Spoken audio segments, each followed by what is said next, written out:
And it came to pass, when Jesus had finished all these sayings, he said to his disciples, "You know that after 2 days is the Passover, and the Son of Man will be delivered up to be crucified."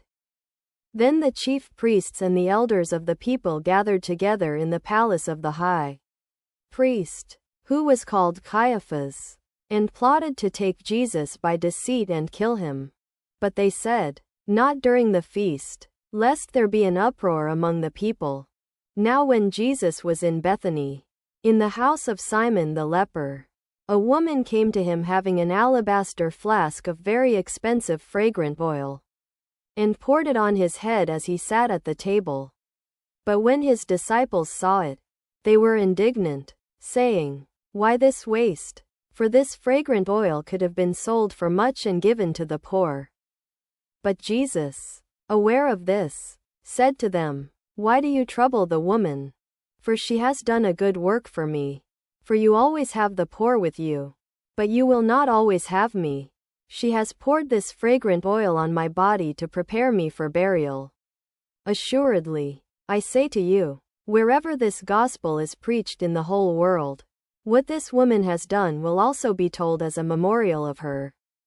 Then one of the 12, called Judas Iscariot, went to the chief priests, and said, "What are you willing to give me if I deliver him to you?" And they counted out to him 30 pieces of silver. From then on, he sought opportunity to betray him. Now on the first day of the feast of unleavened bread, the disciples came to Jesus, saying, "Where do you want us to prepare for you to eat the Passover?" And he said, "Go into the city to a certain man, and say to him, 'The teacher says, my time is at hand. I will keep the Passover at your house with my disciples.'"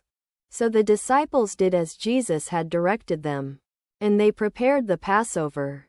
Now when evening had come, he sat down with the 12, and as they were eating, he said, "Assuredly, I say to you, one of you will betray me." And they were exceedingly sorrowful, and each of them began to say to him, "Lord, is it I?" He answered and said, "He who dipped his hand with me in the dish will betray me. The Son of Man indeed goes just as it is written of him. But woe to that man by whom the Son of Man is betrayed. It would have been good for that man if he had not been born." Then Judas, who betrayed him, answered and said, "Rabbi, is it I?"